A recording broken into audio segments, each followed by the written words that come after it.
So we're starting to get very, very close to having ranked every single fruit in Blox Fruits. As a matter of fact, we actually only have a couple left. Now, in the last video, we left off with the gravity fruit. So that means that in today's video, we're going to be checking out the dough fruit. Now, guys, we're starting off hot right here. We're actually getting the fruit that is going to be the next awakening. So, first off, that is a huge deal, okay? When we finally get awakened dough, I mean, everyone's going to lose their mind.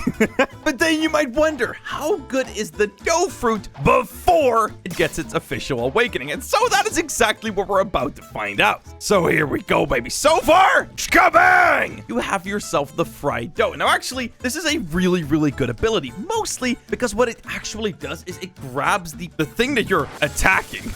So let's say I launch it at this guy or like slightly above. What it will actually do is it will pick him up before actually exploding, which allows you to do combos and all kinds of other great stuff. It's actually a really, really good fruit. Then next up, we have the sticky dough, which literally lets you once again pick up your enemy. Also, by the way, fried dough, very powerful. Like, it's like pretty decently powerful. But yeah, guys, here we go. Sticky dough lets you grab someone and just bonk straight into the ground, which is once again a great combo starter. So far, the dough fruit is pretty good with combos. And trust me, that's not going to change. Then we get the great approacher. You turn into a donut, and when you stop holding it, you just smash into the ground, which is literally one of the best like PvP starters in the entire game. Like, you literally roll up and just smash your enemy. Let's see how much damage this does. Bang! Just an easy 4K. Dude, great stuff, this fruit. Really, really like it so far. But then we might just have the best ability that this fruit actually has to offer. The Restless Dough Barrage. When you activate this, you just spawn a gazillion hands and can move someone around as you're punching the absolute crap out of them. It's honestly pretty insane. And then, of course, the one thing we haven't talked about yet, which is the roller donut, allows you to just roll around, and it's like an okay ability when you actually take damage. I'm fairly certain that it actually slows down, which kind of sucks, but overall, it's not that bad. But that leaves us with the most important question of them all. Where do I place the dough fruit? And the dough fruit is actually gonna go at the top of S tier. Bang! Specifically the top of S tier, because, you know, I think the magma fruit and the Buddha fruit, I honestly just think they're amazing, right? I think they're so fun to use, and I think they're also very, very powerful. I think the dough fruit is very fun to use, but relatively speaking, it's like one of those like really high-tech combo fruits, which is personally not my favorite, because I can't really do combos all too well. So yeah, for that reason, top of S tier, but it's very fun to use. Alrighty then, baby. Next up, we have the shadow fruit. Now, first and foremost, you get this shady omen around you when you're using this, which is honestly just kind of sick. Like, I really like it. Fun fact, this is actually one of the first fruits I ever used. Did I like it? I was like level 20, so it took me a couple hours to get level 100 on it. So since then, I haven't really tried it out, especially not since I've gotten into the third sea. So let's actually try this out. So, ooh, okay, that actually looks kind of sick. Okay, so what? Oh, wait. Oh my God. Okay, so the Somber Rebellion actually turns you into like a little ball, like Sonic or something. And it actually lets you like pretty much like possess someone and like damage them from the inside. That is really cool. And then it poops you out on top. All right, let's try the next ability, the Shade Nest.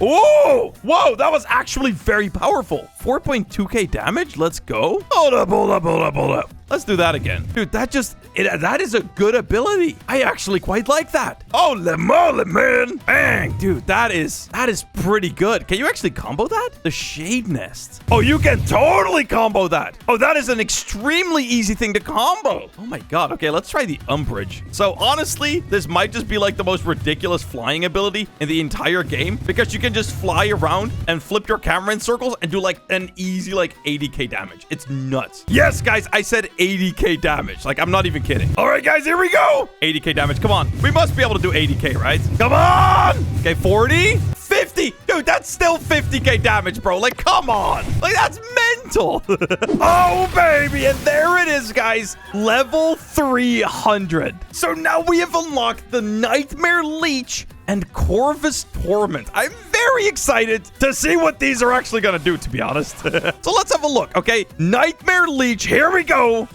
Bang. Ooh. Okay, it's actually extremely similar to like the Quake Punch ability. I don't really love it that much, to be honest. Like literally every single one of these abilities feels like they have been made just for PvP. They combo great, but like that's about it. All right, let's try out the Corvus Torment. I have no idea what this is gonna do. So here we go. Oh, I'm a big ball. Oh, I've become a big boy. Oh my god, and I just nuked the area with poisonous gas. Okay, that is actually super sick. Dude, that does a lot of damage. Holy crap, that just did 10k to one guy. I think we might actually have ourselves an ability here that is easily gonna do that 80k damage we were talking about. But I assume that if you're actually doing this in PvP, you will just escape the actual like poison death. But maybe you trap them in there with like your kabocha or something. I don't know, man. There's some pretty cool options. All right, let's do the Corvus Torment! Oh my god, dude. Look at that damage! Oh my god. Sheesh! Okay, 50k. Yeah, that is actually kind of nuts. Just like an easy 60k damage right there. That's actually insane. Damn! Well, guys, all things considered, where does the Shadow Fruit land? Honestly, I would say that it is about the most frustrating fruit in the entire game to actually level up. Like, when we're talking fun, it's like down here. Like, it is so difficult to level. But in its actual, like, if I was PvPing with people, I feel like I'd really enjoy it. So for that reason, I'm gonna throw it into B tier. Not that fun to actually like level, but it's very fun to actually PvP with, I assume. So that's why it's gonna end up in the B tier. And on that note, it's about time that we check out the next fruit, which is going to be the venom fruit. Now, actually, I have this fruit fully unlocked, which is pretty exciting. All right then, guys, let's try it out, starting off with the poisonous daggers. Now, I have nightmares from this attack because I feel literally any time that I get targeted in PvP, I hear that noise. Honestly, this fruit is insane, and that sound haunts my memories. And it even leaves behind like an actual trail of like goop. So it's pretty good. Then next up, we have the nauseous shot, which is going to create a ball of goop. And yeah, it's just gonna splatter it, deal a bunch of damage. It's pretty amazing, to be honest. Next up, we got the toxic fog, which is, yeah, it's just gonna turn ourselves poisonous, which deals damage in an area. Now, one strategy I've been seeing a lot is actually people doing toxic fog and then comboing that with the new cyborg ability, which is like another damage around you ability, just dealing a ton of damage in the area. Like, actually crazy stuff. And also, I want to just quickly mention the Serpent's Wrath. This is like ridiculous. Like, you just deal damage with your goop.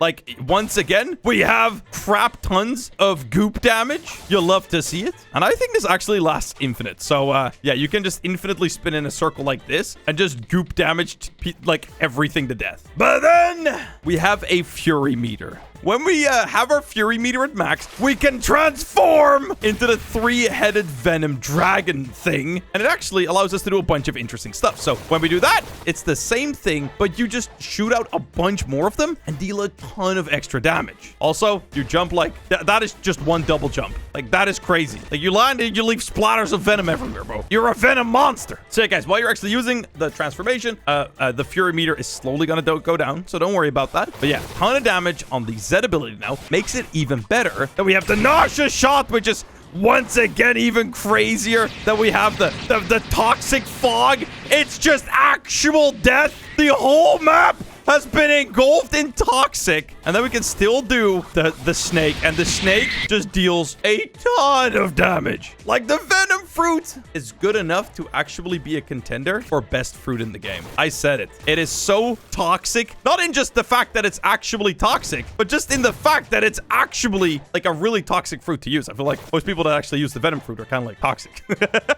So all of that being said, where does this fruit land? Honestly, I'm gonna have to do it to him. Top of S there, baby. We got another top dog back in town. Let's freaking go. The venom fruit is phenomenal.